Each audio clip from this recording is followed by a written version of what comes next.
Hello, everybody, and welcome back to Tome.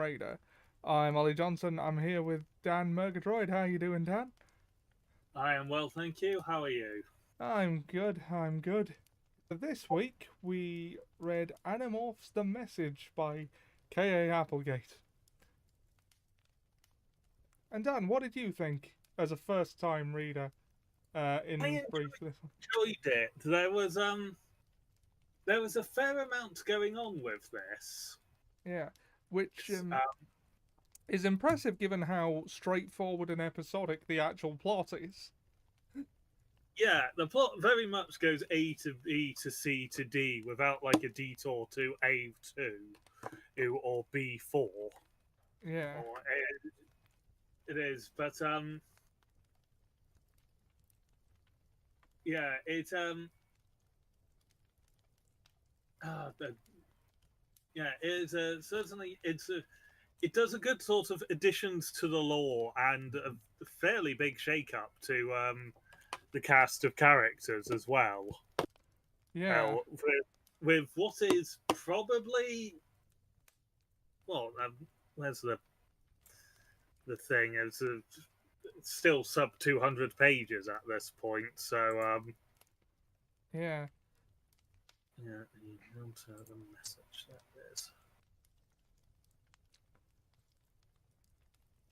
is I'm just checking the audio on yeah. the Actually, PC. this is a shorter book as it's only 63 pages on the PDF, so that would place it at around just under 130 Ah, pages. Seb has joined us. He said, "I liked how cursed the in-between transformations are."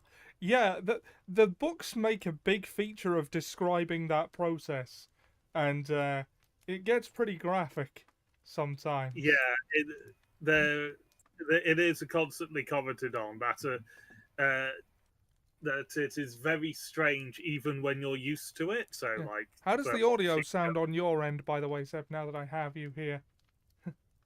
yeah, I will admit this one Sounds good. certainly Good. has a much stranger cover. Like, the Visitor has a less creepy cover because Yeah. it's human turning into a cat, and I think as a society, with having the internet for so long, we have grown relatively numb to cat girl transformations. Can you change one part of your anatomy and only one? Not on purpose, I don't think. If you like start the process of like there in the first one, I think Jake starts the process of morphing and then stops when he sees he's got furry hands, and then Tobias has to encourage him to complete the process. So I think you can you could do that if you wanted to, but Yeah, Rachel partially morphs. Cassie, in the first one, morphs her head while she's a horse to be back into a human head, yeah, so you which is the can. close. This that is the closest we've seen. We've seen from morphing back into your base form, you can transform one part, but not vice versa. Yeah. And no, you can't change animals in between transformations. You have to turn back to a human or Andalite, as the case may be, and then turn into the other thing. Yeah, that is one thing they've had established with which was in the Visitor actually. Yeah, He Jake had to was morphed into a flea and had to morph fully back into human before he could then morph into a tiger, yeah. which is a bit of an upgrade on the evolutionary scale. I was a flea, I then became a human, and then a tiger. Speed running evolution. There. Well, if that uh, uh, you can't mix like human, gorilla, and elephant, for example. No. The From what we've seen of the Though it is funny you mentioned that this book contains probably the closest thing to mixing different uh, DNA that we have yet seen or that I can remember seeing. I don't know about the Neanderthals. It hasn't been addressed yet, but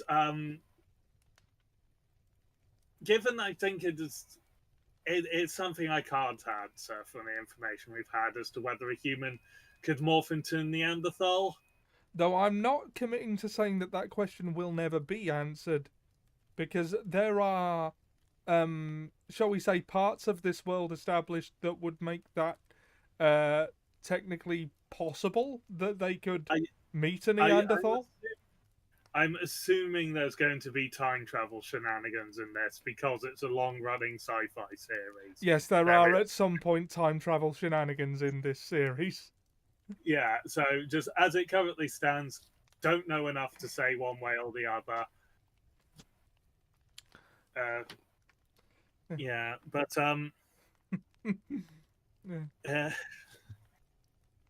uh, so So it's a Cassie book this time around. yes, for the first time we see Cassie's perspective. I've just realised I'm not watching it on the. So you can't transform into a different human. Actually, it turns out you can. Uh, Oh, is, shit, sorry, Dan, that might be a spoiler, but yeah, that is a thing that it is possible to do. uh, yeah, I honestly I do not know all the rules. I'm not as far into the books. I've only read these four so far. Yeah.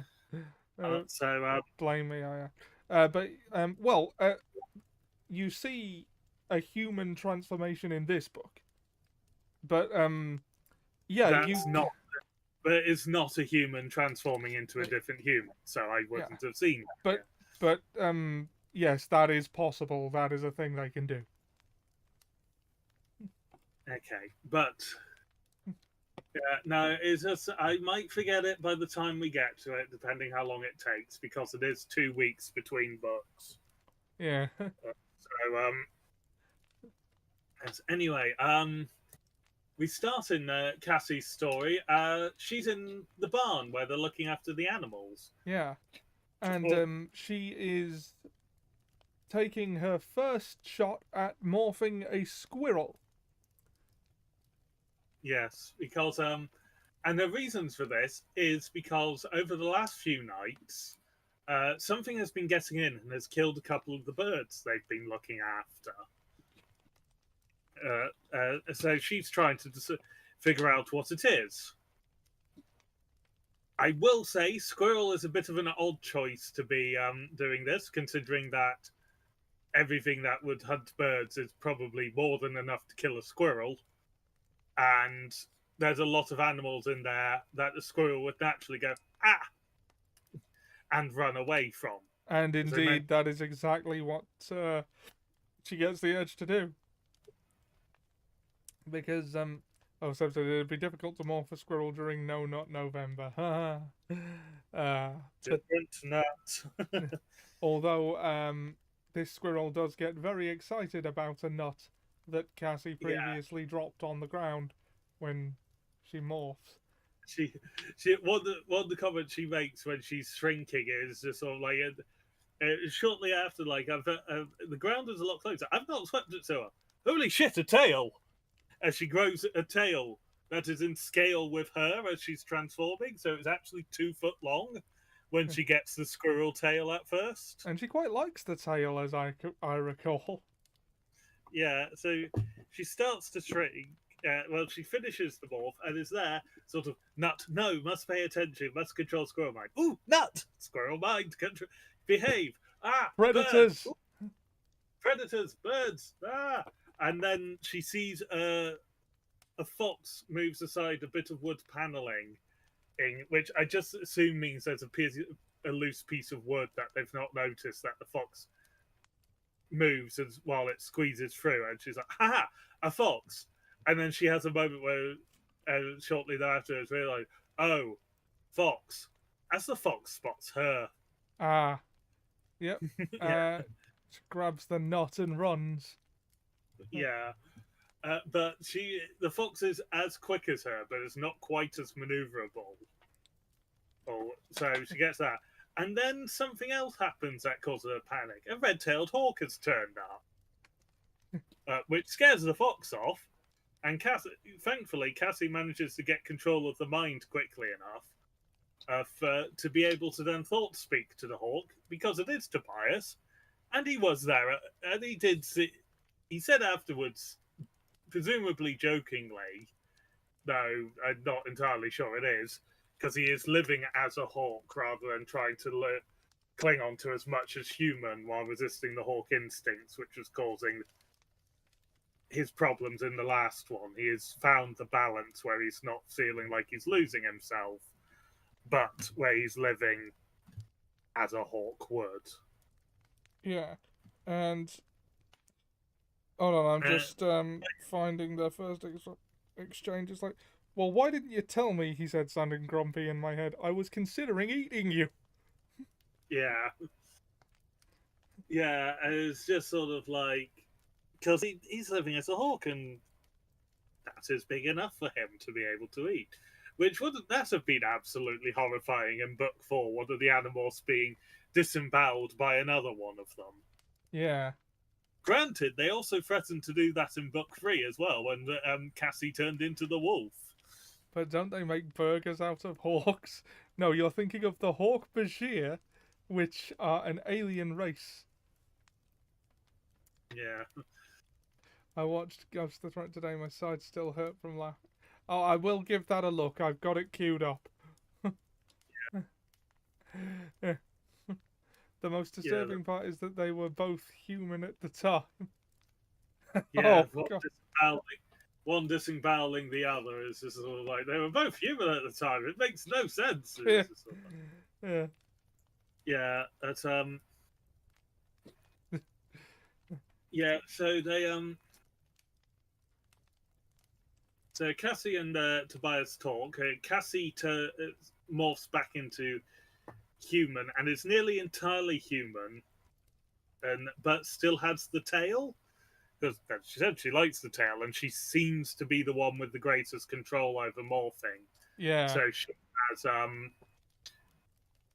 she makes it almost look graceful by comparison, despite the just sheer horror of it. Yeah. It and she hears a voice from outside because this is all late at night, and oh shit, it's her dad. Yeah. He's coming to check on the animals. It's sort of like so she's having to hold this tail down and try and morph it back behind her back without her father seeing, while lying as to the reasons why she's out in the animals.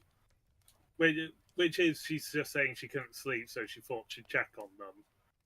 Yeah. Rather than I've been here at the time, turned into a squirrel, and determined that a fox is murdering some of the birds here. The fox then tried to eat me. Yeah. And then my friend Tobias, who is a red-tailed hawk who has just left this area, has also tried to eat me tonight. It has been a night where many things have tried to eat me. Well, he only thought about eating her. Yeah. But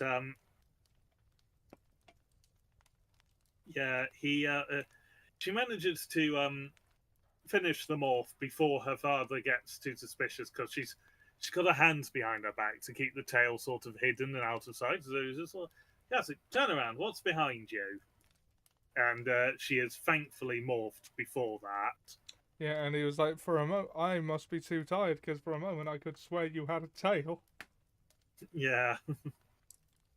Yeah, so she's getting very lucky from the time of night. So they go back and believe there's school that day, but nothing interesting happens at it, so they're skipping to after school where they're all meeting up. Yeah. Oh no, there was a brief exchange before the father where Cassie mentions the weird dreams she's been having after turning into a trout a couple of weeks earlier. Yeah, and it turns out Tobias has been having the same dreams. Which wouldn't happen because Tobias is just a hawk. He can't morph it. He didn't get the trout morph. He didn't morph into the trout. So why would he be having the dream as well? Why indeed?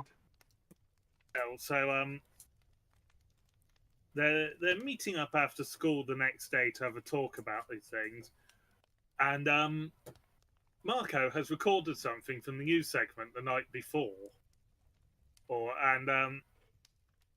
their can't remember whose house it is, but they have the house to themselves. I think Yeah. it might be a Rachel's, and they watch the segment from the news, and it's a local fisherman or beach walker is being interviewed for the strange thing he found on the coast, which is a piece of bizarre metal with symbols on it, which Jake with Marco confirms that Jake confirms he's seen that writing before, and it was the writing he saw on Prince Elfangor's ship when he was sent in to get the cube that let them morph Yeah. off. So They they conclude. assume that the message is from an Andalite and Well, they could. resolve to find them, and that is the mission for this book. Yeah. Well, they the piece of metal with the writing on. They assume it's part of an Andalite ship, and after that, Tobias and Cassie both collapse and faint, and they get a clear sort of shout for help from under the sea. Like, I don't have much time. I am in trouble. Oh, help me, sort Yeah. of thing. And that's when it concludes a message for them. Marco and Rachel have not had any dreams like this. Jake doesn't outright say it, but it's implied he has had them, but it's not been as powerful as those two. And they conclude that because Cassie is the best morpher out of them, though Cassie doesn't agree with that for some reason, and that Tobias is permanently stuck in morph, that's why they're more susceptible to it. Yeah. So they conclude that is a message, a cry for help. And much to Cassie's chagrin, they leave what they should do about it to her. Yeah. So they start to do a bit of scouting for it, like along the beach to see what's there, and they almost get caught by the gathering, the searching. What do The they call themselves? sharing. Sharing. That's it. Because they're patrolling along the beach and they almost get caught. In fact, and this is quite a funny thing, they get shot at, and she remarks that, wow, I've been in combat with 7-foot Hawk Brigadier warriors, and like it's weird that I'm actually just getting shot at with regular old guns this time. Yeah, and Dracon beams have been shot at me, but that was actual guns, and somehow this is scarier.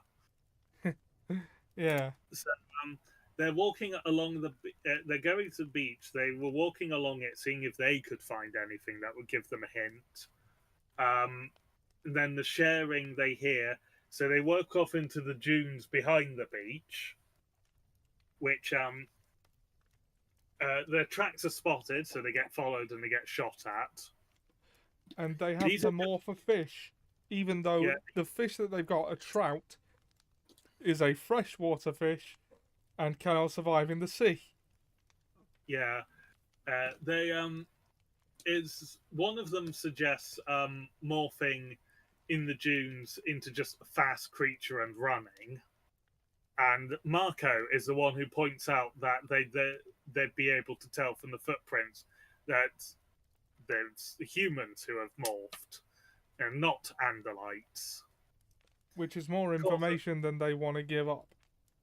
Yeah, so they all risk suffocating, and the description is they could barely breathe, and it felt like their scales were melting or dissolving, which I imagine that would be a horrendous sensation. Yeah. And either one of them, let alone both of them. So they're both. So they make their way into the water with that, lose a load of clothes again, no ID or anything on them. They overhear Chapman and Tom are both involved in this. Chapman. Yeah, Chapman and Tom. and Tom, his sidekick. Yeah. Uh, but yeah, so they escape from that, and bad experiences all round. Yeah. And so they decide to Well, the presence of the sharing makes this a very time sensitive matter.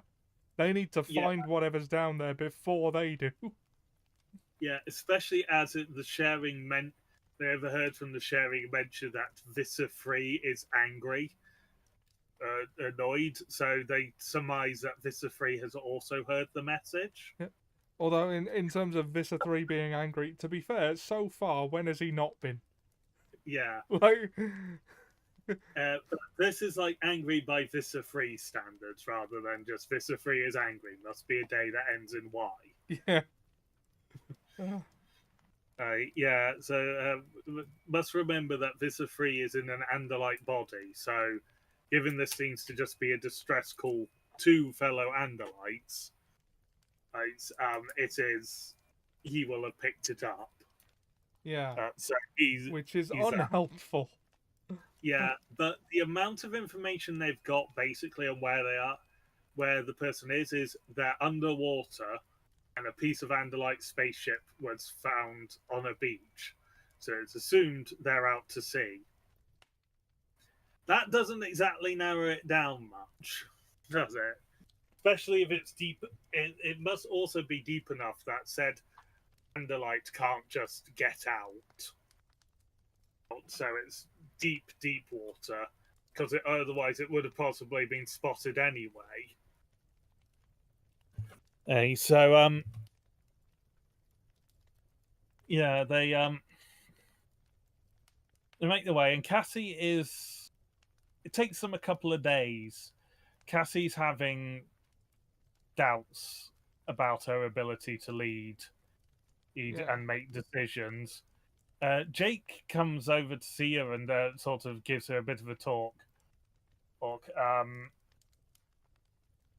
He also recently failed a test, so he's having to revise, and he does leave earlier than that to do that. But it does give advice which she ponders for another couple of days. Note this, Andalite said that they didn't have long, and they've already spent nearly a week since they first started getting the messages, not doing anything.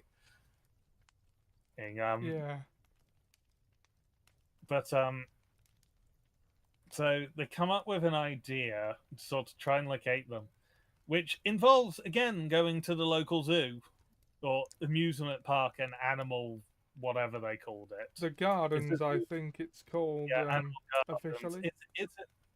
It's a zoo and a water sort of like a. It's sort of a theme park and zoo. Like, well, there's a place called Drayton Manor that's not near where I live, but it's near enough that my parents could have taken me to it as a kid. Yeah. So it's like there's a theme park section, there's then like the classic zoo section, and then there's sort of a marine animal section where they have displays of dolphins performing tricks. It's I'm going to call it Marina for this moment, because there was one I did go to on holidays more than once when I was younger, because family had a place in Portugal, a holiday home in Portugal when I was younger. We don't anymore, and there used to be a bus to Zoo Marine or Zoo Marina, and we used to go there whenever we went to Portugal, or we'd go to Zoo Marina. So that's what I always think of with these things. And it's like it's a water park, they call it, which can also mean a park with lots of slides, and you play in water. But yeah, sorry, go side there. So they go there, and Cassie gets in free because her dad does the at-home animal looking after, and her mum works there looking after animals. So she gets free entry, and fortunately, they mention that Marco has trouble with money. Like we see a bit of what Marco's home life is like in this one, That which I is can't. his. I think his Yeah, dad's out of work at the moment.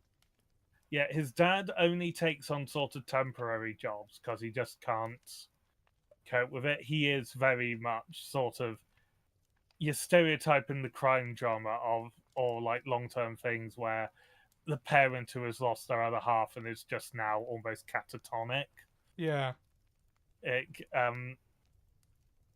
is like the house isn't in the best state. They mention in the back garden that there's an empty pool that's filling up with leaves, which is slightly ironic.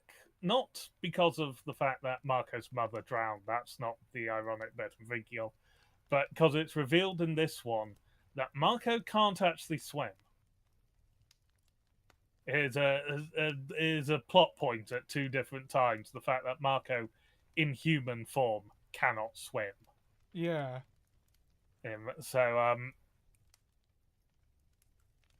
yeah, there's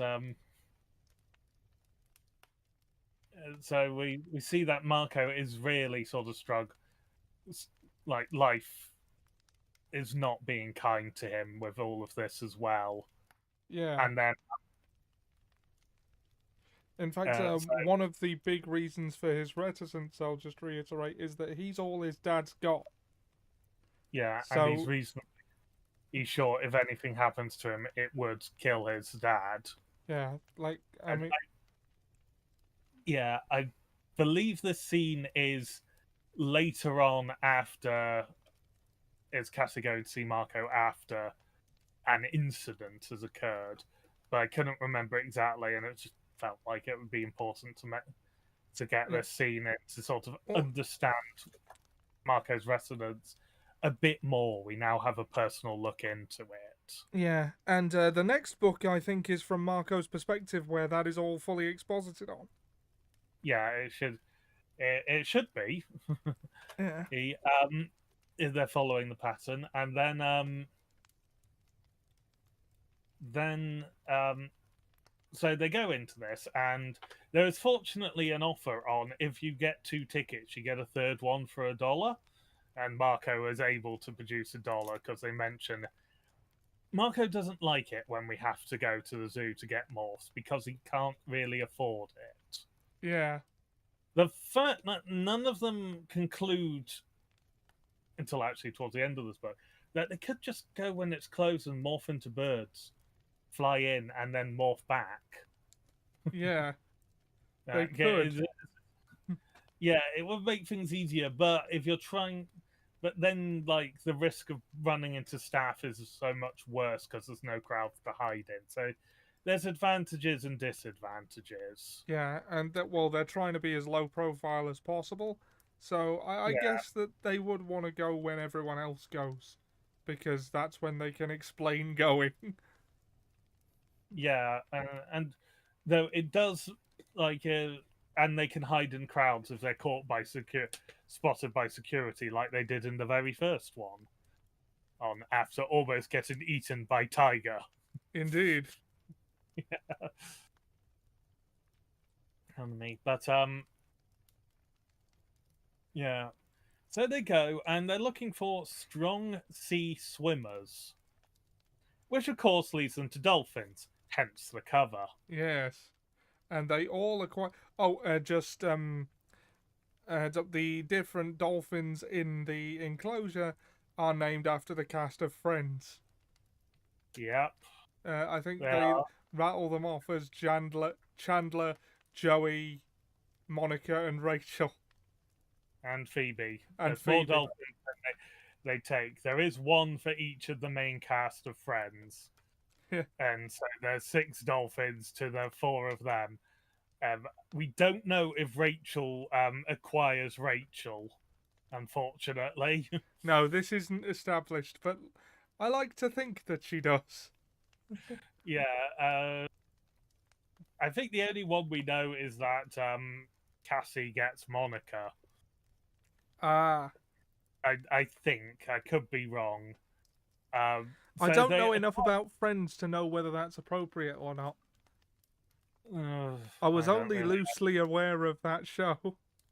I know only bits and pieces about it. The only episode I know for a fact I watched when it was on a first, um, like the first time it aired, was the very last one because my dad specifically made it because it's just made me and my brother watch it at the time because, quote, it is a piece of TV history ending. Yeah, I also saw that episode. I Yeah, think. that is the only one I'm sure I watched the first time it actually aired for the only one I'm sure I watched when it aired for the first time, not the thousands of repeats it's had since then. Yeah. But anyway, we got a sidebar there. A We're good bit at of those. a bit of host lore now. The only ones which we both saw the finale of Friends the first time it aired, with no real connection to these characters whatsoever. Of course, I was in the room when other people were watching it occasionally, but I wasn't really paying attention. Yeah, I definitely saw more of Frasier at the time than I saw Friends, and I didn't see a lot of Frasier. Ah, I've since watched all but one episode of Frasier, and that's just because I couldn't find it anywhere online. The only one I haven't watched. I see. I haven't Yeah, really watched that either. I personally prefer it over what I've seen of Friends, but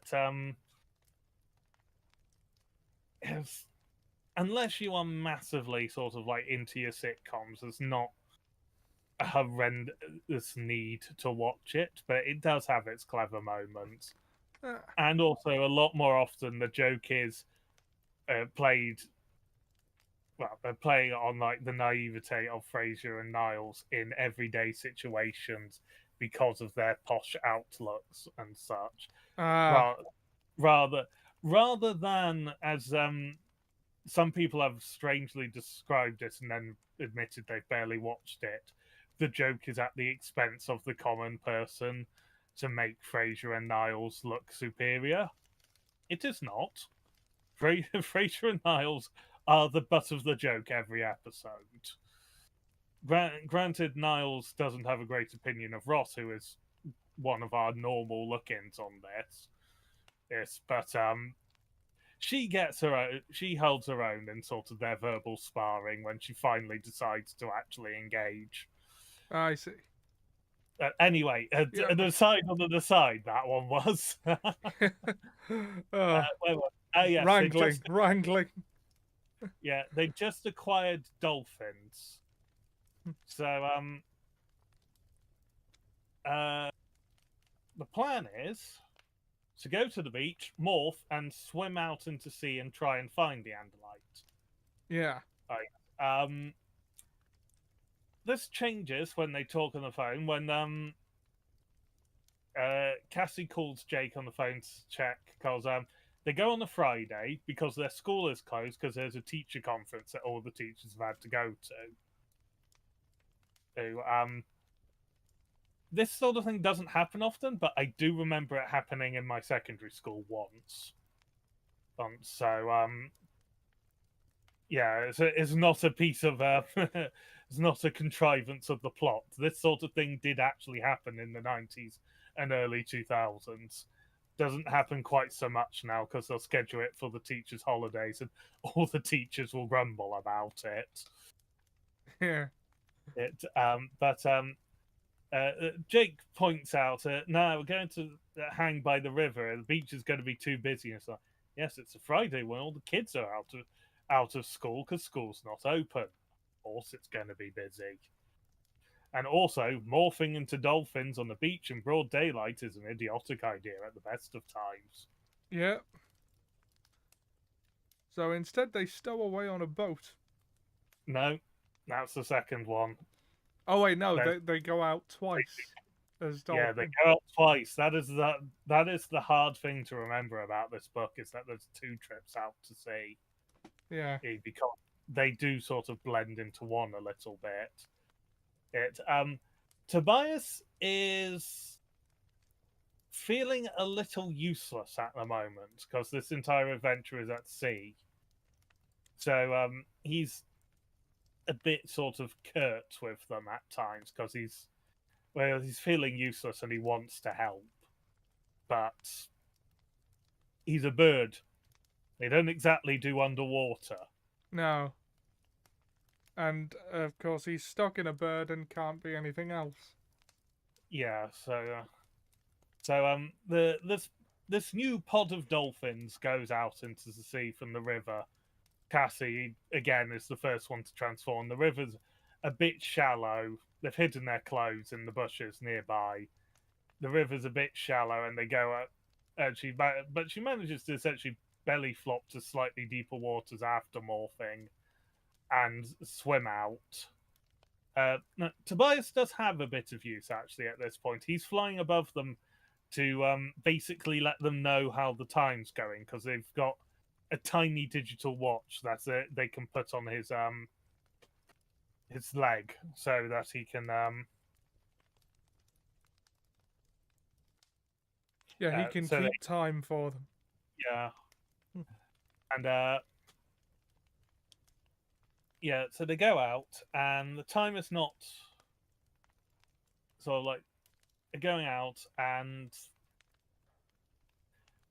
they don't think the dolphin mind has affected them. They oh yeah, there were some ethical concerns over acquiring the dolphins Yeah. because dolphins are quite intelligent by animal standards, and Cassie genuinely wonders whether acquiring the dolphins' DNA and morphing into them is it any different from what the Yerks do, like morally speaking, because they're still basically taking over a creature.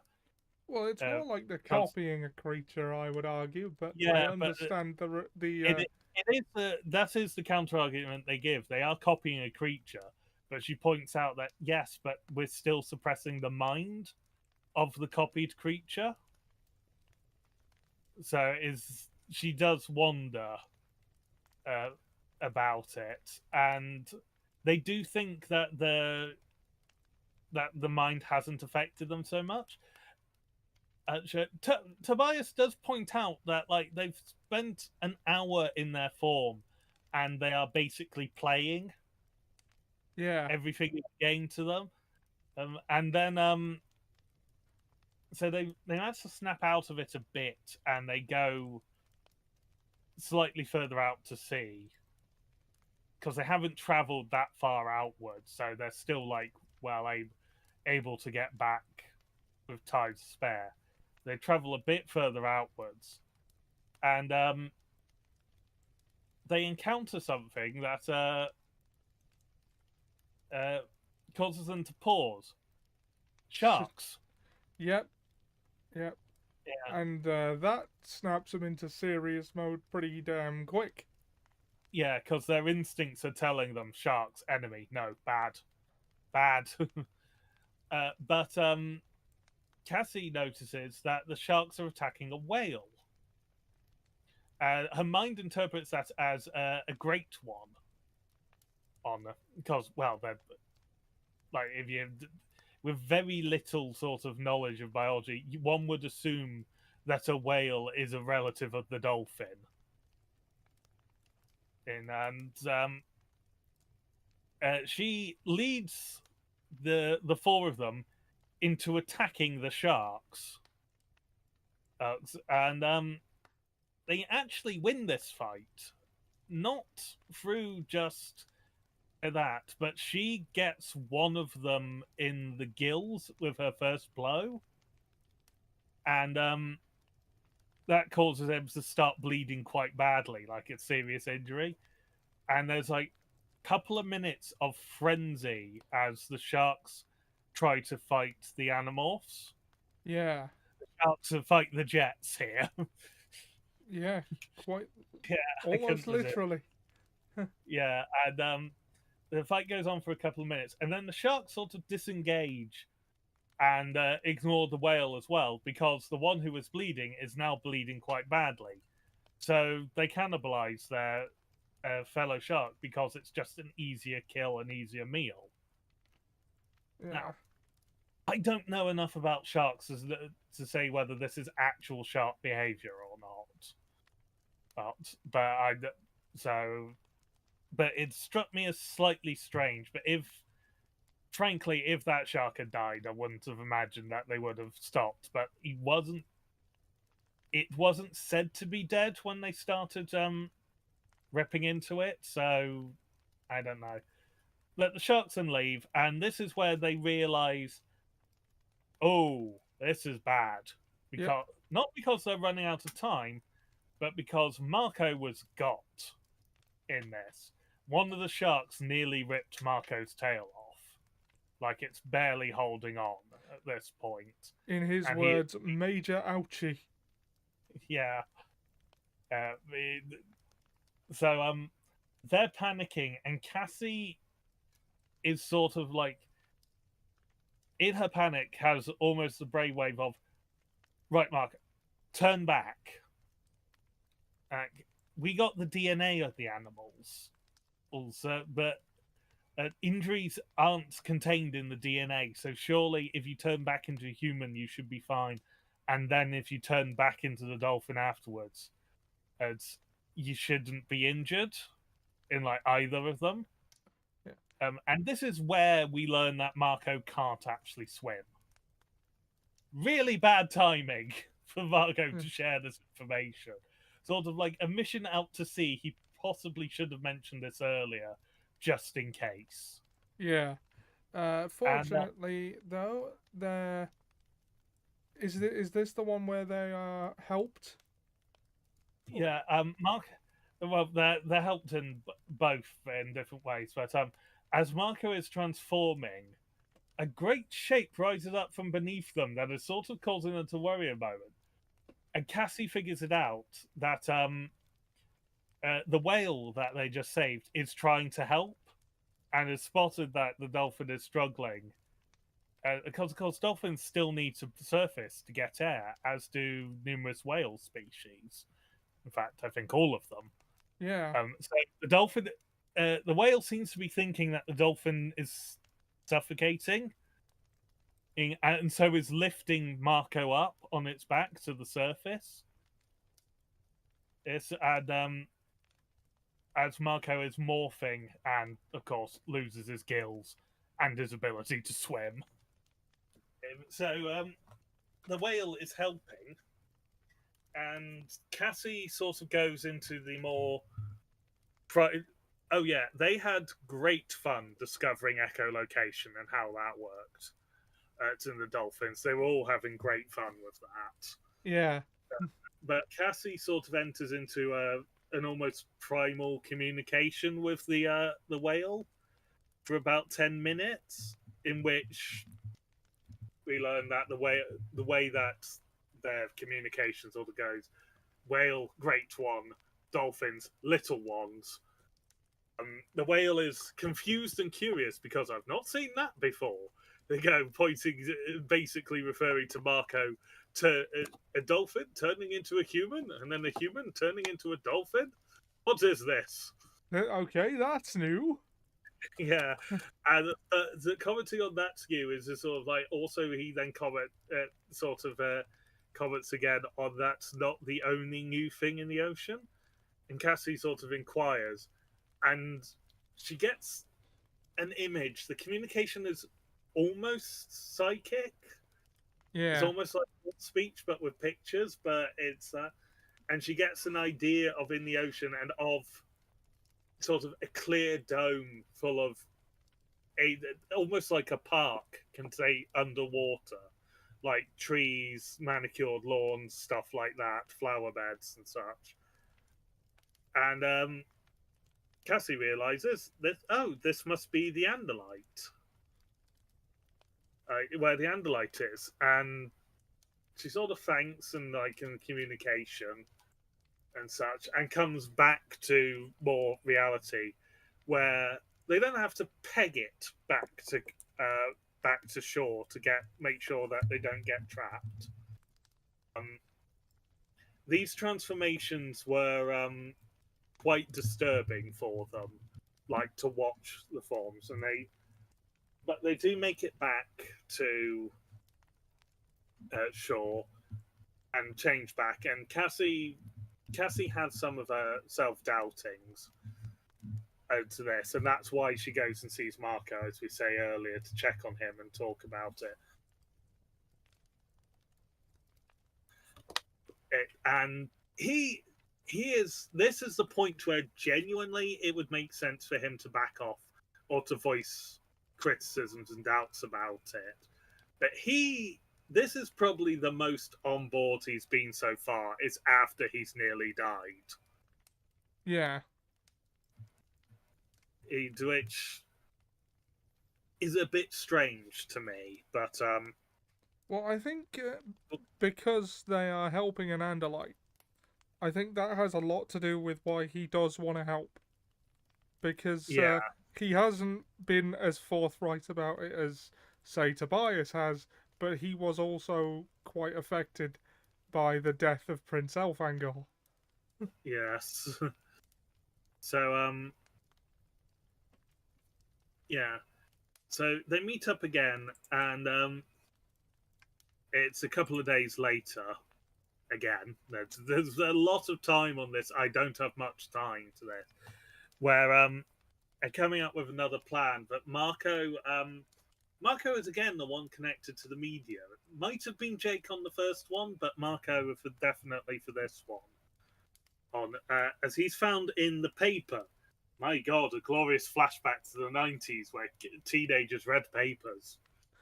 And not just because there was a woman on page 3. Yeah. But he's found in the local paper a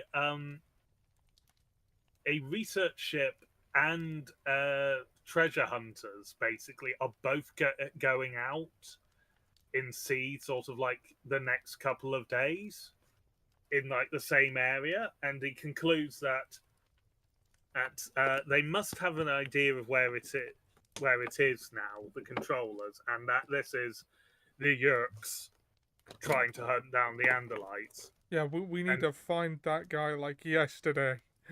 yeah, but he's also concluded that like they're sending out serious efforts to find this as well. But this actually plays into the Animorphs' hands because based upon like where Cassie thought the whale was saying and having spoken about it with Jake, this happened off screen, as it were. Uh, um, uh, Jake's worked out that the rough area they think it is well beyond their swimming range. And for sort of like for getting there, so they would be like either they'd be stuck as dolphins or they'd be absolutely exhausted if they found a bit. Because we learned that the plan for the way back is that there's a series of islands where they could stop on one of them to recuperate from the dolphins, from being a dolphin. Yeah. In that, And but it's still going to be a hell of a test of their endurance to get back, even if everything like that goes as planned. yeah, but so they come up with another plan, which is they're going to acquire a seagull Yeah. to morph into, and Yeah. so they will fly onto the ship, and the ship will take them most of the distance. Yeah. And just to reiterate, it is repeatedly established that morphing takes a lot of energy. And like Yeah, 2 morphs in quick succession is said to be exhausting. yeah. So they need to recuperate, and they can't bring food with them either. So they're just sort of like it's going to be tough on them. Yeah. Either way. But Tobias is sort of like, well, I'm only going to be able to help for part of this. Sort of like, I can't really hang around the ship at all because the red-tailed hawk on a boat is suspicious, and I'm not going to be there. But I can help you sort of like get there and check stuff. He has to work a lot harder than them because his flying relies on thermals as opposed to the seagulls, which are just used to just going, of course he can't see me. I was doing very bad flapping with my arms. Yeah. and that. So they acquire the morph and they get onto one of the ships. It's and they manage to work out roughly how long they need to wait on the ship to actually get till they need to get off. Because Tobias spotted the speedometer while flying alongside the ship. He does this sort of thing specifically to be, could imagine, feel useful, and it's also helpful for him to know sort of like how fast something is going and such. Yeah, So he knows how fast he's going and what various speeds feel like which I imagine would be useful as a bird. indeed. To, And he like, tells them they're going roughly 18 miles an hour. so yeah, they need to go roughly 20 miles out, so they need to be on for just over an hour. And this is where he leaves for the moment, and he goes back to where the agreed meeting point, which is where they stashed their clothes before, where they left and stashed their clothes before they morphed into seagulls. Yeah. And there's yeah, they're bored for the time because it's not like they could bring a pack of cards or a Game Boy or anything with them. This is the 90s. The Game Boys are all the rage. Yep. Keep Yeah, all. No time for your high-tech gaming system. yeah. Or even a packet of cards. They're just there with an hour to talk while wearing skin-tight lycra.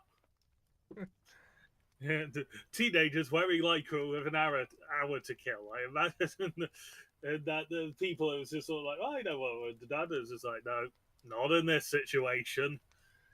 Uh, and just as they get to the location, this is where they have a moment of realizing, hang on, how on earth are we going to get Marco off? Because Marco can't swim, so he's not going to be able to morph while keeping his head over and therefore being able to breathe.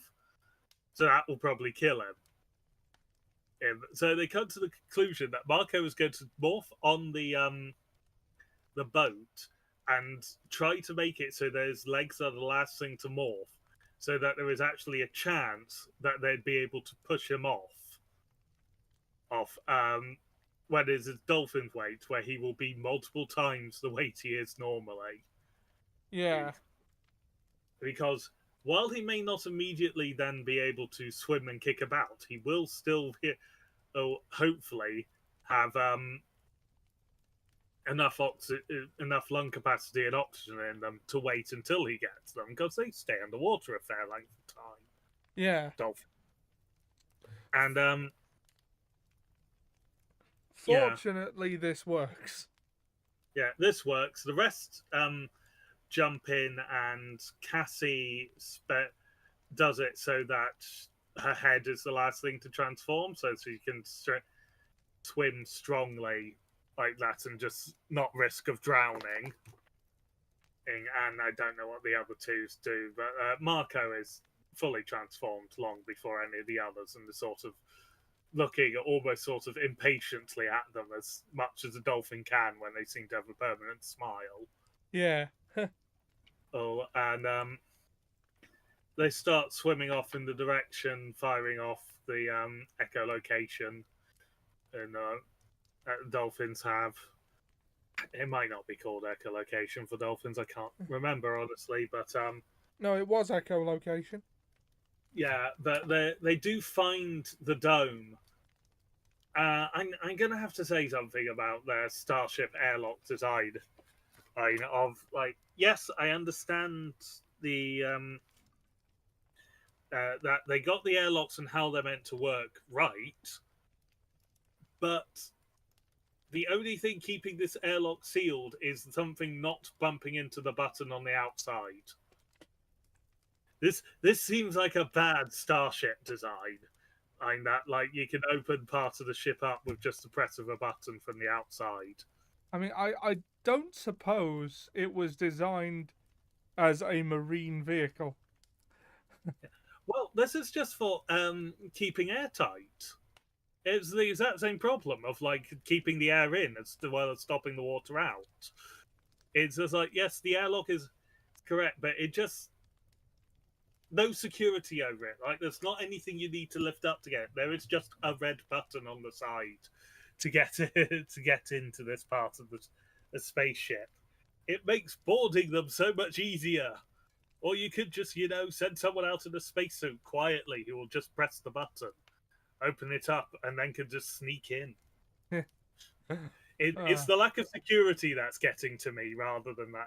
Because otherwise, the airlock is actually perfectly correctly done, which is you have the two doors and it cycles emptying out the water, bringing in the atmosphere, or refilling the atmosphere if this was done in the void. And then there's the second door.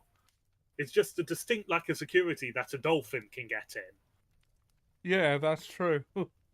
Yeah. Granted, it's a dolphin with a human mind, but it's still just sort of like a bit too simple. But narratively, they're not going to know the passwords to the remains of an Andalite ship. Yeah. So, yeah. So they get into this, all four of them squeezed into the airlock after finding it. They've noticed that there was a helicopter with a sonar attached to it that was under the water and drawing along. So they figure that it's not long until the Yerks are here. Like this is the last minute. Like we don't have long at all. Yeah. So And naturally, they all get stunned and knocked out. yeah, once they've remorphed back into humans, they get stunned and knocked out, and they're hearing thought speech of basically saying, "I don't know who you are, but if you don't move, you've only been stunned. I don't know who you are, but if you move, I shall kill you." And Yeah. it's just like, oh, yeah, I'm gonna stay still, all right. And he questions them about who they are and how they've able to, and they say that they heard his cry for help and they need him, and they refer to him as an Andalite, which catches him off guard because you're humans, you're not like You're not supposed to know that. yeah, you're not an intergalactic civilization. You are on one planet. It's just sort of like we met an Andalite, so that's. It's just like, who do you meet? And it's just like, can't remember his full name, but he went by Prince Elfangor. My cousin. No, And it's it's his just brother. my brother. That's it. It's what has happened to him? He is dead. But he was our greatest warrior. He could not be killed. Or there's this sort of like he was injured, and then he still went out fighting an honourable death, and sort of Yeah. thing. That say to him, they don't Oh, mention he was eaten. no, they don't mention he was eaten, but they do mention Visser 3, and he demands that they don't say that name in his presence. Yeah, this is before he sort of started to warm to them, and so is when he asked who killed him, it was just sort of like the one whose name you don't like us mentioning. And we learn a small bit about Andalite society and a lot more about the Yerks actually in this bit Yeah. of the thing. This is Cassie's radicalization moment. Because we learn that this ship, that the Axe, as he becomes known, he has a much longer name, but they shorten it to Axe. Yeah. That's this dome is in fact the top of the sphere ship that was sent to fight the Yerks, Yeah. but it detaches and sort of floats off because this is not for battle. This part, and he is the only Andalite from that ship that's still alive because he was in the dome because he is not old enough yet to fight in the Andalites' war. Or so he is like the Animorphs, is a teenager basically. Yeah. So yeah. So he's doing that. So that's why he's here. And this ship, when the main ship was destroyed, this one was essentially damaged and knocked down into the ocean. They don't exactly explain how he ended up in the ocean too clearly, just that he is now in the ocean. He crashed into it. Yeah. It Also, it is common and a like custom to bring a park in a spaceship because there has to be space to run, and they bring their homeworld with them. yeah, yeah, and the lights, like, they don't have houses, is the sensation they get. They are wild animals to an extent, is how they would be described by humans, and like their natural habitat. They are wild. Or they're like wide open spaces, stuff like that. No houses, no clothes. That comes up later. They don't do clothing. And yeah, there's but we learn the thing we learn about the Yerks. So it's twofold. One, there are so few civilizations left that aren't under Yerk control. Oh, Axe, I think, says there's only about 3 civilizations left fighting the Yerks, or 3 species that aren't under Yerk control. Which is just sort of like, given how Visor 3 said that we almost acted like they needed Earth to then be able to conquer the galaxy, made it think like they were a lot smaller of a threat. And it's like, no, they just need the numbers to overwhelm the last holdouts. Yeah. Or And it could be that there are only 3 species actively resisting them. yeah, but again, it's just sort of like, if they need the numbers, it suggests that they need them. If Earth is so useful to them, suggests that they need numbers against those 3 civilizations anyway.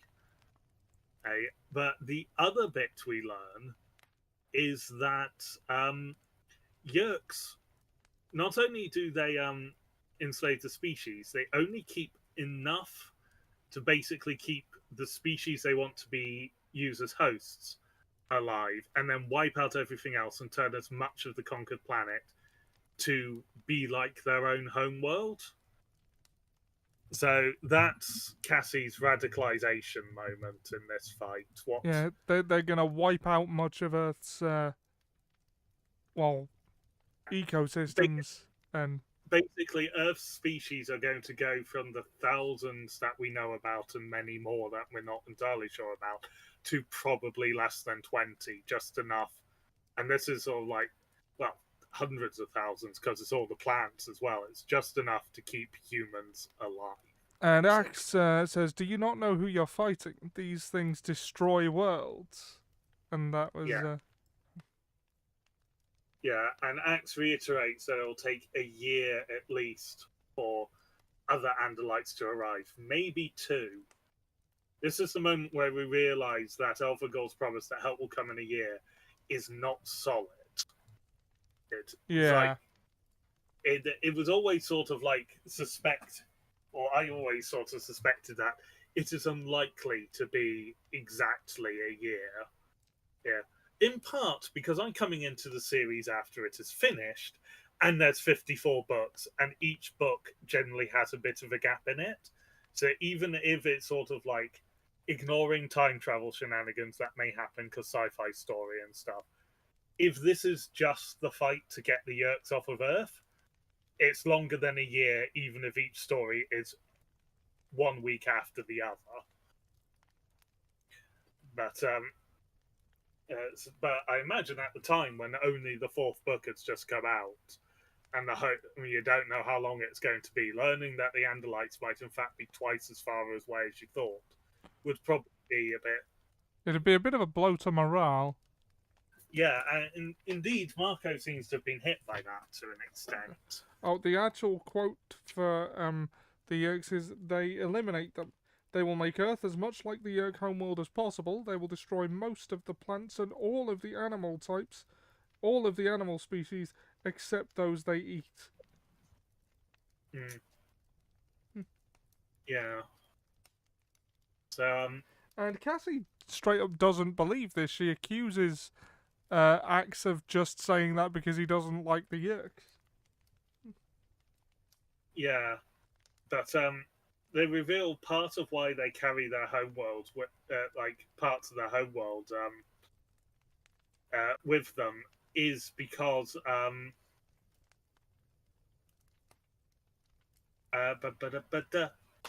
is because of what the Yerks do to planets. And I'm gonna be honest, it doesn't.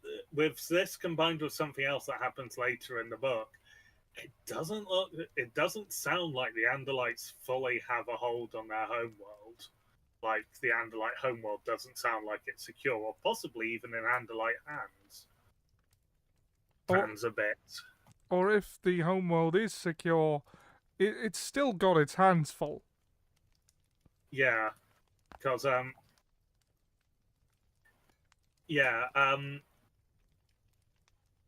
Axe sort of. Oh, just real quick, the full name on that is Aximili Esgaruth Istil. I'm not going to remember that. So Axe. Yeah. Axe is sort of. By this point, he's trusting them and he's showing them around and giving that. And he decides to join them because they're the only other people he knows who've got this. And he's learnt that they can morph, and he is absolutely shocked by this because the sharing of that technology is simply not done. Yeah, it is essentially their highest law. Or it seems to be about any technology to an extent, but this one in particular cannot be shared. There is more to the why on that we will discover later. I would imagine so with another 50 books. So it feels like something that will probably turn out to damage our opinion of the Andalites to an extent, because that's just the trope in sci-fi, where like there's the reason why their highest laws exist of not sharing technology. To borrow from Stargate, the Tolans are a race that have its strict law of not sharing technology with more primitive human societies, because we learn they shared a power generation device with their sister planet, who was less advanced, and it took them one rotation of their planet, so a day, to turn this device into a weapon and annihilate everyone on the planet. Yeah. Oh, that is an impressive speed run of the folly of sentient beings. Yeah, to also put into context in Stargate of where the Tolans sit.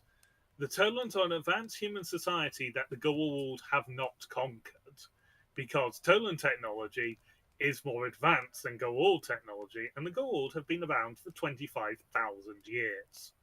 The Tolans, a few thousand. Yeah. That's sort of the technological level we're talking about with in Stargate on that one. Though they have no FTL drive, so there's a certain amount in Stargate where like societies don't develop FTL quite so much, because there is a helpful ring of near instantaneous transportation across much of the galaxy. Like a journey through the Stargate is 3.2 seconds. And so it's just sort of like, it makes space travel a bit superfluous, really. It depends on how much you're moving stuff, and also like if you have a starship with weapons on it, you're not likely to be able to deal with that. It's just sort of like, oh, we'll just go through the gates. How are we to destroy the ship that is bombarding us from orbit? But anyway, that's a completely different franchise. I will get you to watch Stargate one day. I'm sure you will. And we might end up doing a thing on it, this sort of thing on it. Stream. That's the word I was looking for about Stargate. But anyway, yeah, we could do that. Yeah. Anyway, so Axe has shown them around a bit, and he's decided to join them. And he asked who their prince was, and it's sort of like, well, Jake is the one in charge. So Axe is referring to Jake as Prince Jake. This does not stop.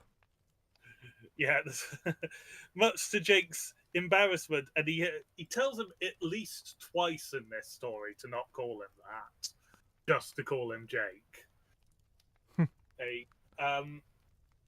To which he goes, "Understood, Prince Jake." Yeah, it's just sort of like, yeah, it's And I don't know that Seb is still here, but yes, Axe will be the vessel for that alien on Earth trope we're both quite fond of. yeah, Where a character has fully developed language, but no cultural context for the planet he's on. yes.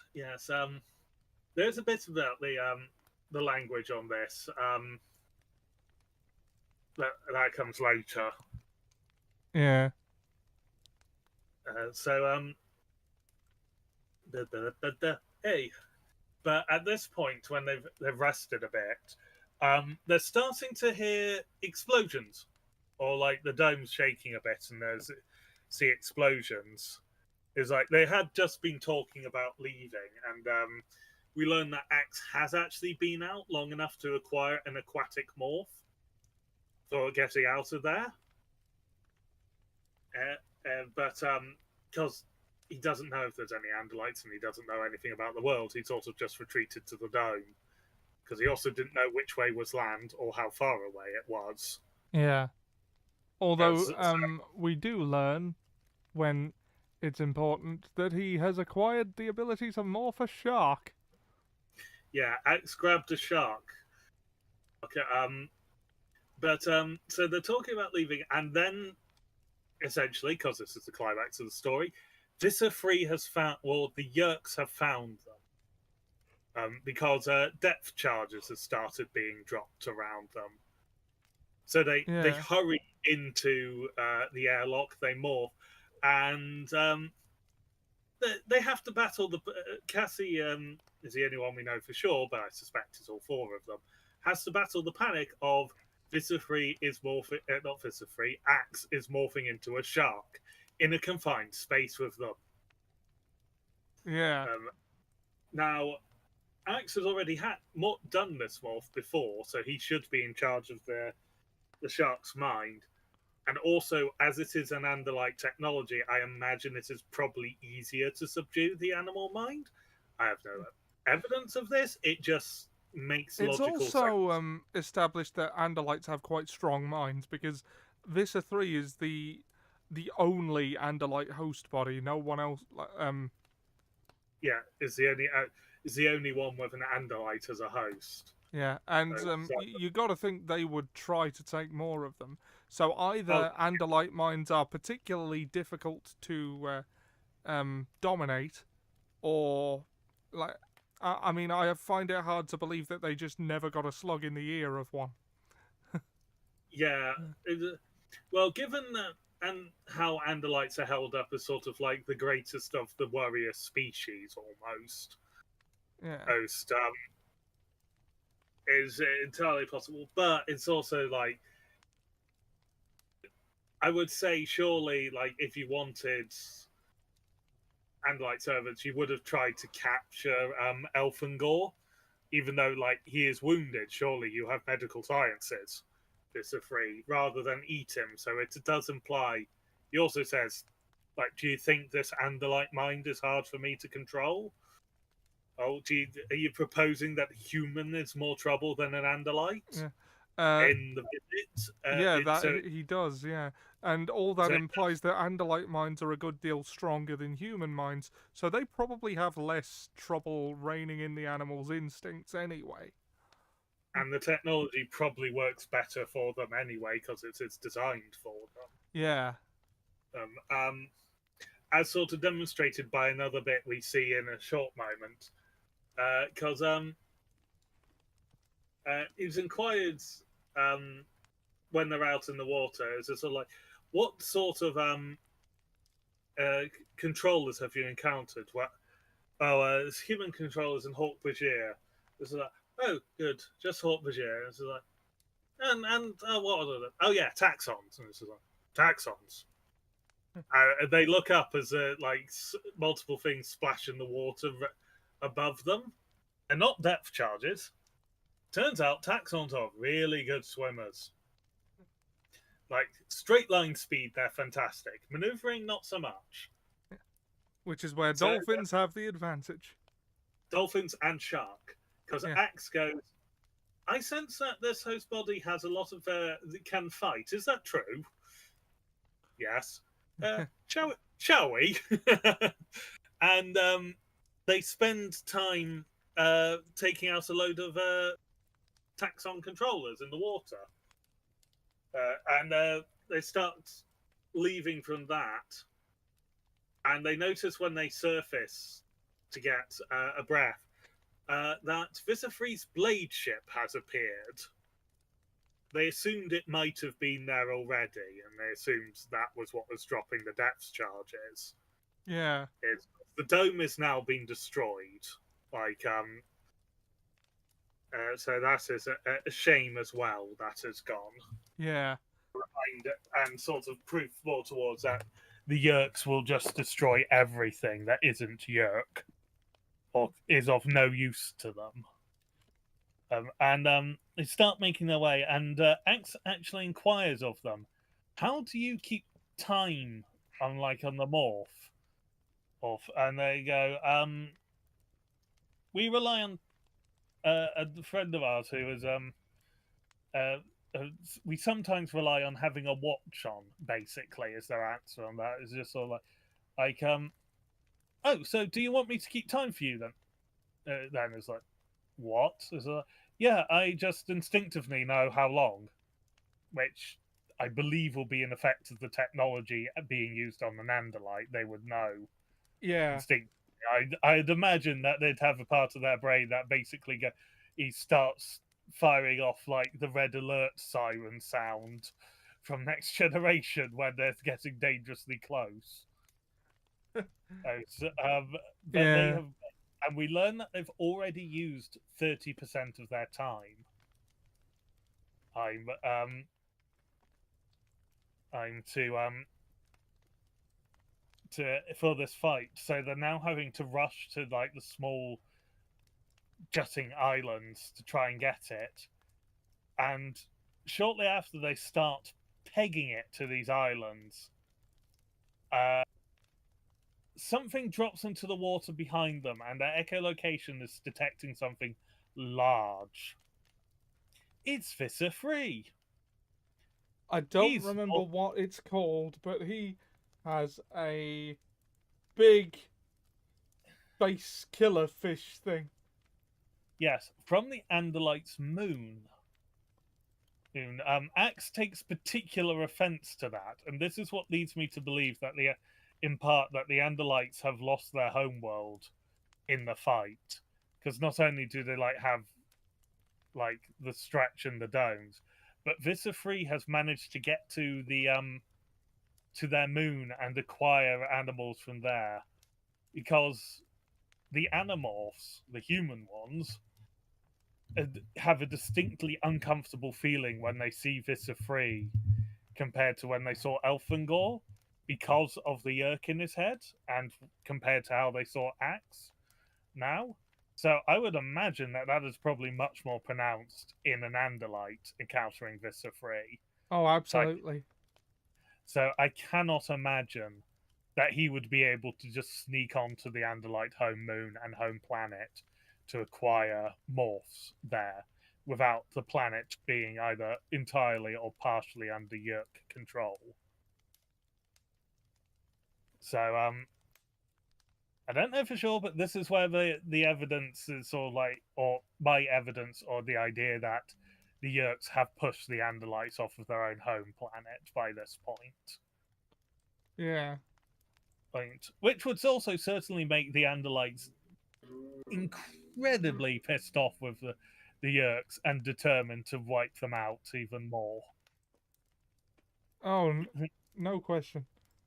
Yeah, I get the feeling that there is another reason that started the conflict rather than the start of the conflict was Yerks attacked, because it feels a bit more personal than that. From tiny bits of reading into the two Andalites we've seen, amounting to less than 100 pages so far from what I've read. Well, Say Ollie is the beef with them is exposited on further in future books, obviously. Yeah, yeah, It's all I'm prepared to tell you. yeah. That's yeah. The dolphins and the sharks of Axe and the Animorphs are managing to stay ahead of Vitafree, but he is slowly gaining on them, and they are tired because this is their third morph of the day. They are tired, and to keep ahead of him, to stop him overtaking them quickly, it's taking a lot of energy out of all of them, and they're getting dangerously close to they hit 80% of the time limit, and they're not close to the islands yet, or not close enough to the islands. And even if they get to them and morph, they've then got Visa Free turning up, So and they decide to turn and fight, even if it means going down. yeah, but Cassie hears something shortly before or while they're making this decision, and it's a whale song that she heard earlier when she was in sort of communion with the whale, or just after communion with the whale from the previous trip. Yeah. She basically sends out a distress call as best she can, and they're going to make their attack on Visa Free when suddenly they detect multiple other bigger things. And shortly thereafter, Visafree is rammed by two sperm whales, with three other whales coming in to ram him. Now, as it turns out, while Visafree's creature is massive, it is smaller than the sperm whales, and I believe it was humpback whales were the one that they helped was a humpback, I believe. I could I be think wrong. so. So it's smaller than those whales, and there are five of them, and they are ramming into him. Yeah. Now, Visafree is an angry one who will just lash out and kill people if he can. However, he's not an idiot. Otherwise, he probably wouldn't be the only Yerk in the Andalite, or he wouldn't be the only Andalite controller. That is the easy way of saying Yeah. it.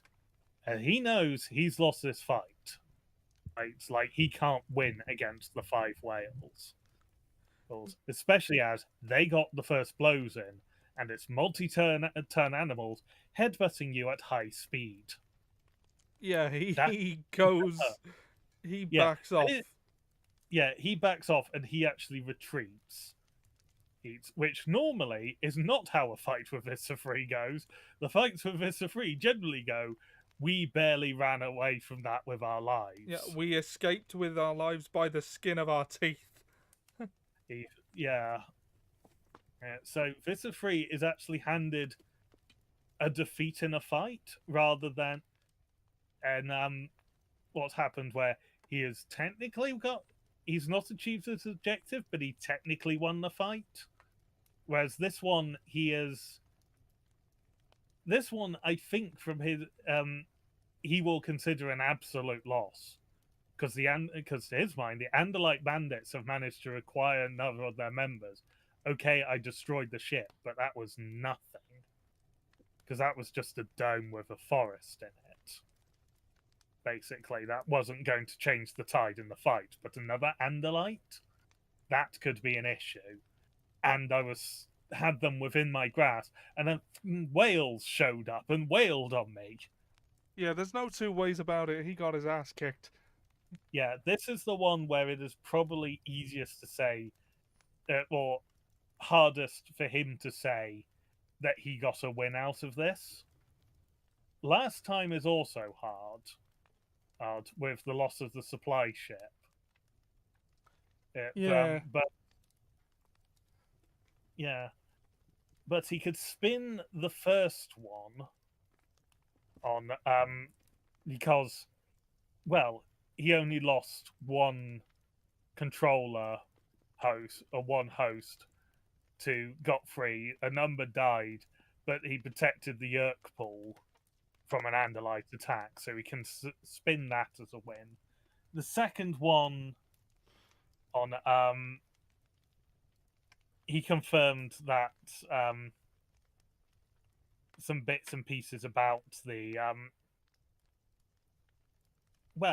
that the Andalites would be seem to be keeping an eye on Chapman, so he's now keeping an eye on Chapman as well. Yeah. But the last book and this one, it's very hard for him to say that he actually got a win in either situation. And Yeah.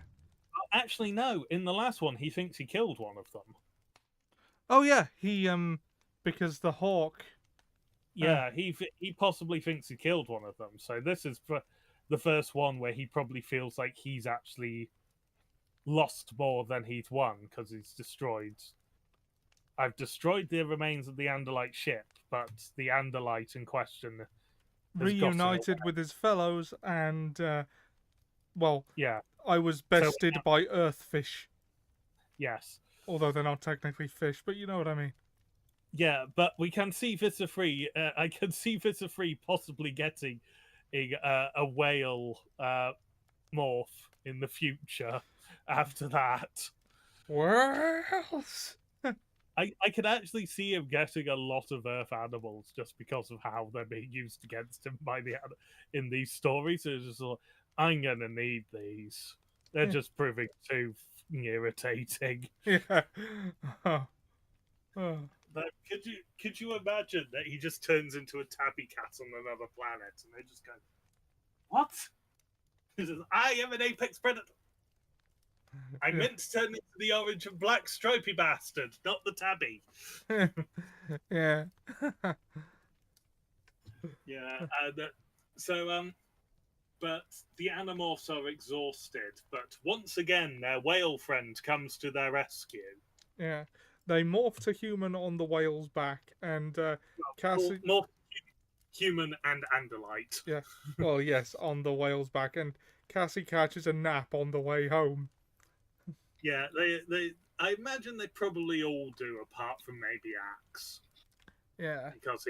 Because he's not on his third morph of the day, he's only on his first. And they do morph again when they get close, because the whale can't take them up the stream to where they were, where their clothes are hidden.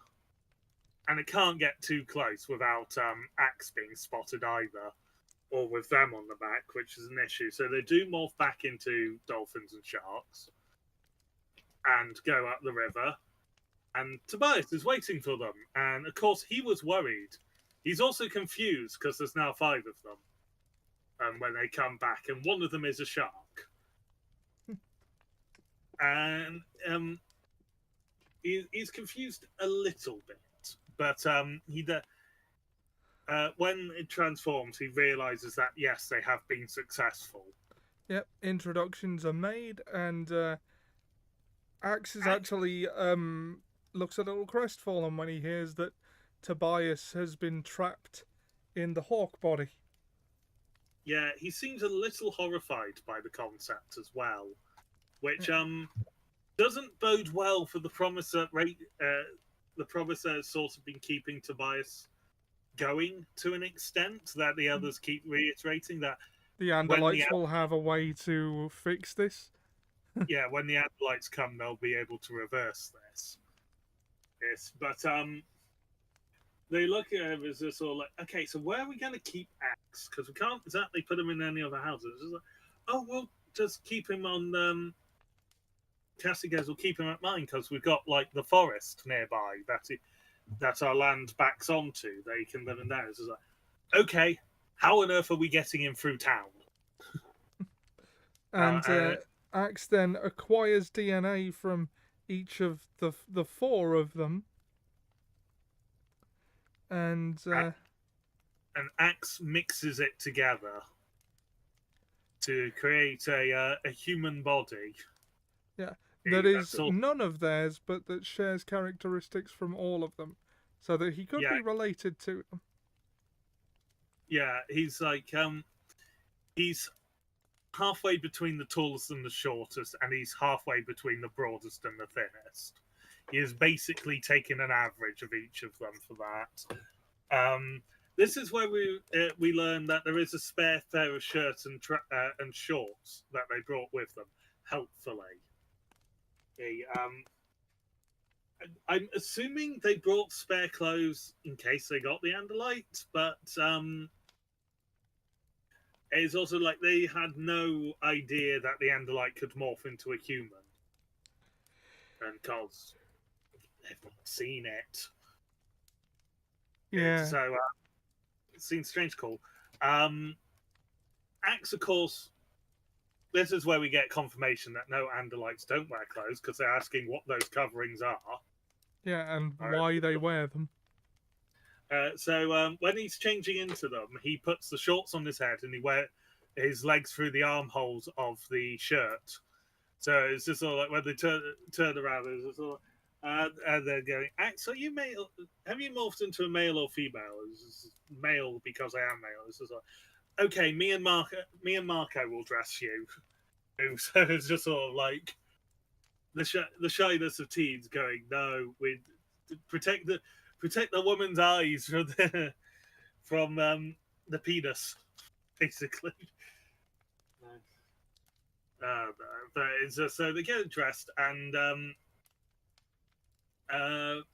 Axe tries talking through humans' mouth, and he is really struggling with language.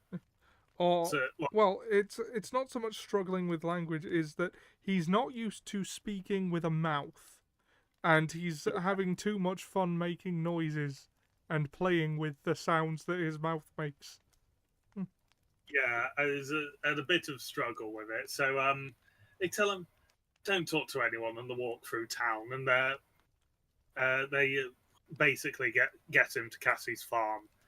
Um, and that's the last we see of everyone in this story, apart from Cassie, who does that night, having come to sort of like her revelation about why she's fighting because of the learning the Yerks destroy near enough all life on the planet, as well as take hosts. The sort of bond that she formed with the whale and the experience as the dolphin. She's had her sort of like her moment, her radicalization moment, which I distinctly remember saying in the first one I wasn't going to use that phrase so much, but here we are. uh, um, and she morphs into the gull morph again to go to the zoo and to then join the dolphins for a bit to get across sort of like her thanks for their help by giving the morph, sort of to an extent to connect and understand them more. And also, I imagine a bit to an extent to assuage any residual guilt on using these morphs. So she joins the dolphins and morphs into one of them and spends time playing with them for a bit to bond with them. And then that's where the story ends. We can probably safely assume that she remembers to get out before the time limit. Otherwise, they're suddenly going to have 7 dolphins in their enclosure of 6. Yeah. And it's not like a dolphin can wander around town in the same way that a hawk can.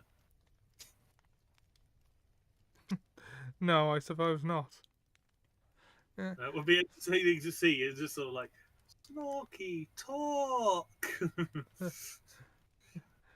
So yeah, this one was a lot more. I mean, it was surprisingly straightforward, but also, as you say, there was a lot going on here. Yeah, Like, we learn a lot in here that has much sort of like greater. Oh, I was about to say complications, but it's connotations for the story as a whole and like the world building in a shorter book, because I think this is the shortest one so far. yeah, Noticeably, we're only 4 in, so they might be shorter. They're probably going to be not noticeably longer. I think the audiobook was about. Oh God, where did I put my Kindle?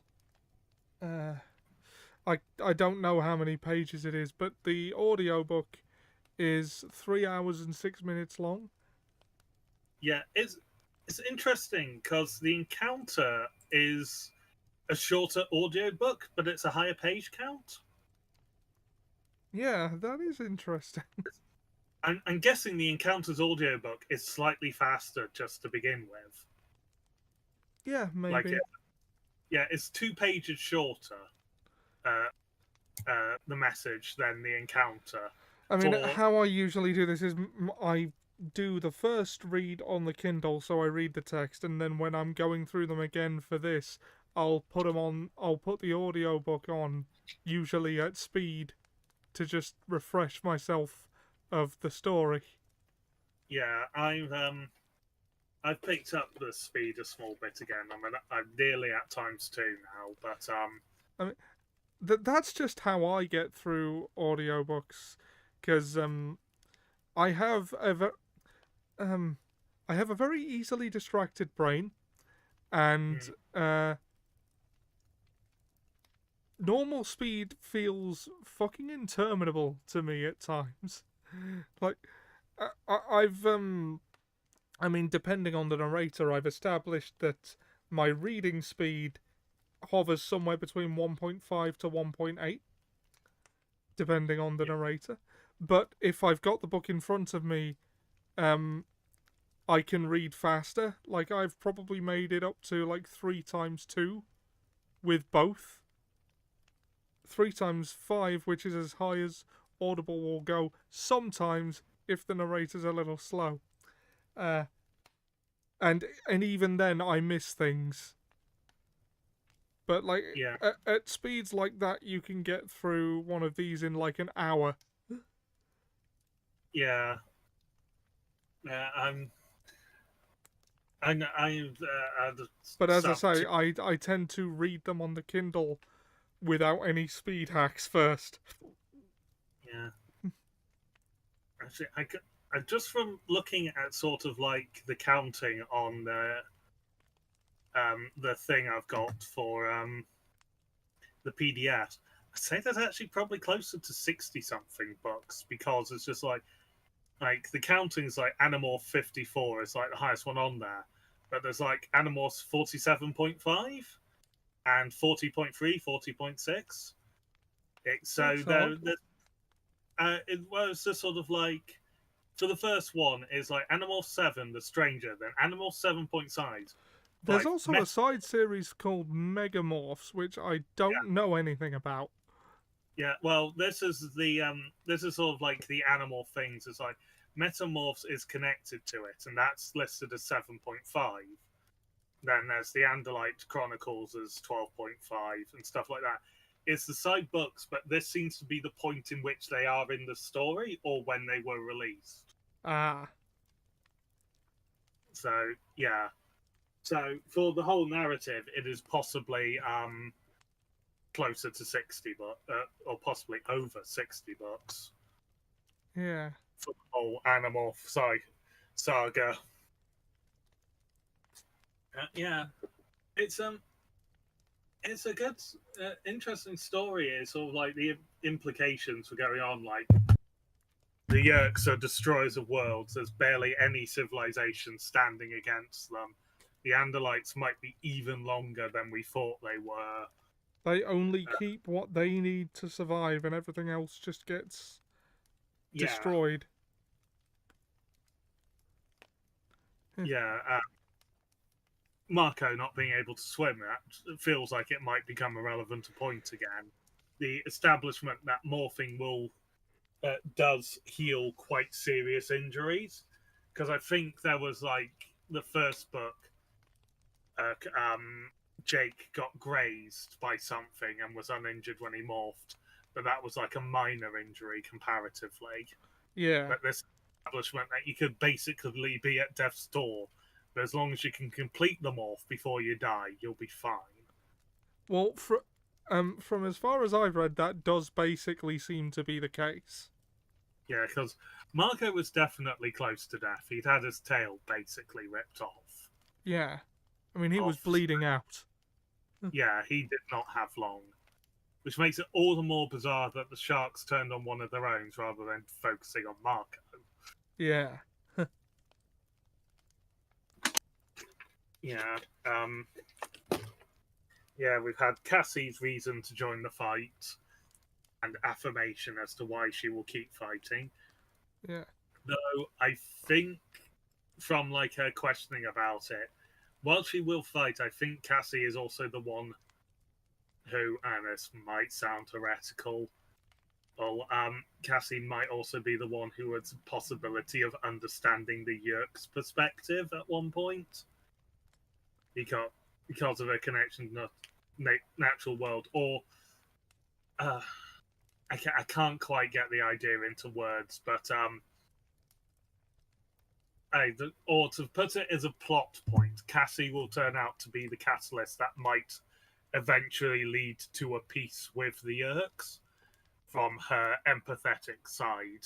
That was sort of what I was getting at. Mm. Whether that holds true or not, or she becomes the most radicalized out of the lot of we will see.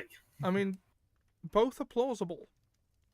Yeah, that is sort of what happens with the character who like empathizes with animals has in a lot of storylines, and or like has a large amount of empathy anyway. They're either going to be the catalyst for peace or become the most vicious murderer in the whole conflict.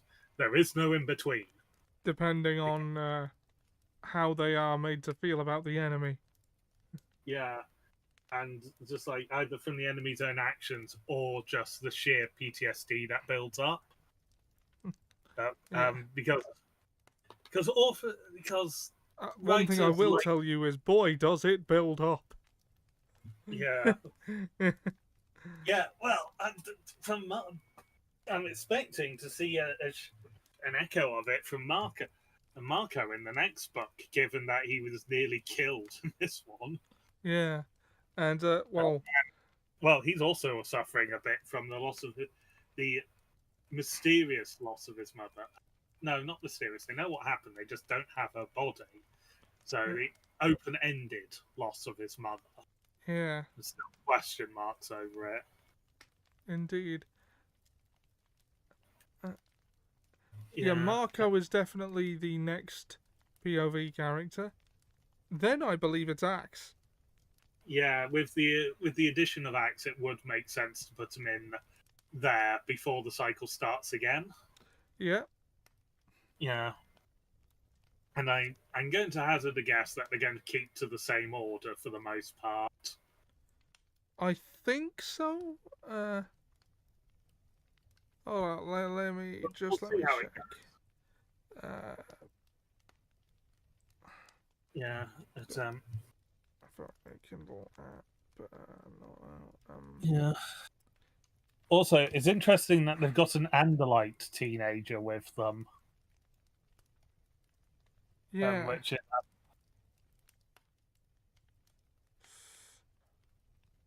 Okay. Hold on, library.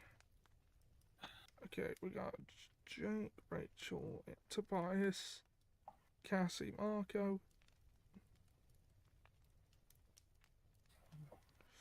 Oh wait, yeah. no. The next one is Marco, and then it goes back to Jake, and then Okay. and then I think oh, I think it's either Rachel or Cassie. No, it's Cassie. Is book 7. Then it's Axe. Okay, so Axe is upsetting the order. We'll take it how it comes. Obviously, that is how it goes. Yeah, that's what we do on this series. So I will be curious for when we get to the Axe story to see how the opening spiel is changed. But I'll encounter that when we get to it. Yeah. Oh yeah, we didn't mention this week, but the opening spiel was pretty much the same as always. Of my name is X. I can't tell you my surname. I can't tell you where I'm from, or what, or these things because there are dangers, and then gives a brief spiel about the Yerks. Yerk. and how the threat's going on, and we are the Animorphs. Duh, duh, duh, duh, duh. I don't know why I went to Knights of the Round Table for We Are the Animorphs. I was trying to go for something that sounded more superheroic. Yeah. Oh, yeah. And on that theme, Marco also said that, can we please just get matching morph suits? I think it's about his one way of coping with like this thing is, well, humor mostly, and that seems to be the thing that one of the things that binds him is the humor of, can we please have matching suits? Can we have the superhero outfits? Also, can one of us please figure out how to morph shoes? This is getting frustrating. Yeah.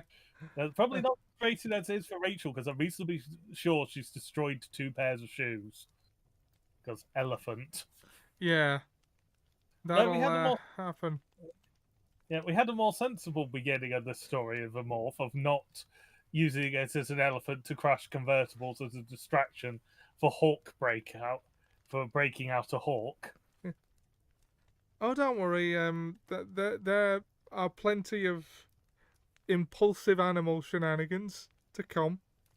Yeah, I'm wondering when Marco's going to have an impulsive one and he gets his lecture. Yeah. Possibly in the next story, or we'll wait and see. Yeah. I'll And wait and see. that'll be in 2 weeks. No, it will not, because we won't be here in 2 weeks. Oh yeah, no, so we won't. That'll be in. Yeah, because I'm going up the day early, so we don't really have a day to do it. That will be in 3 weeks, unless we manage to find time to do it earlier in that week. But yes, we'll have that. Yeah, so we'll be coming back to Animorphs soon. Next week we will be doing first 4 stories of the new Sherlock Holmes, of the next Sherlock Holmes one. Yeah. It's what, his last bow, isn't it? I believe so. I'm just going to double check that. Because you said Yes, the His Last Bow collection. The 4 stories are The Adventure of the Wisteria Lodge, The Red Circle, The Bruce Partington Plans, and The Dying Detective. The cardboard box is in this collection, but we did that when in an earlier one, which is when it was the collection which it should have been released with, except for the material in subject matter caused it to be delayed because of the mores of the time. yeah. So Yeah. that'll be. So that'll be when we So in 3 weeks we. Oh, what was the Predator is the next one, isn't it? Yes, The Predator in 3 weeks. Sherlock Holmes next week. But if you miss us before then, we'll be back tomorrow. With Assassin Sunday, the continuing adventures of the second Laundry Ronin, Lady Baskethead. Which is just a running gag we've had coming on from Ghost of Tsushima. Which has its origins in Assassin's Creed Origins, appropriately enough. Yes, with the bath towel Magi. Yes. Basically, if we can have our character running around in their underwear, we will. Yeah, it started that. We didn't do it in Hitman because there was an outfit that did that, but that was linked to the Disruptor, which only appeared once while we were doing Hitman, and I didn't actually realise that was the time it was active. I thought that was its countdown until it was active. Which I was really bad at that because I missed it on mine as well. And that actually annoyed me because there's now a gap of a missed elusive target in the middle of over a year of completed elusive targets. Yeah, that's got to drive you nuts. So, we are now 4 books in. What are you thinking of Animorphs so far? I'm still enjoying it. It's good. There's still so many horrifying questions that Seb can ask us, I'm sure. And that K.A. Applegate has, in one way or another, answered in most cases. Yeah. I'm not sure whether this one with Axe's struggle with verbal language is a point for or points against the idea that you could speak English if you turned into a parrot. I genuinely can't tell whether that would count as evidence towards or against it. Yeah. Axe's struggle with speaking in a mouth. Anyway, yeah. We will be back next week with Sherlock Holmes. Tomorrow with Ghost of Yotei. I do Yakuza / Like a Dragon on Mondays, Final Fantasy on Tuesdays, D&D on Wednesdays on twitch.tv/eclectic hawk. I'm Ollie. I've been Ollie. This has been Dan. We will see you next time. Good night. Good night, everybody. Sorry that I really bungled that outro. Oh, we've had work.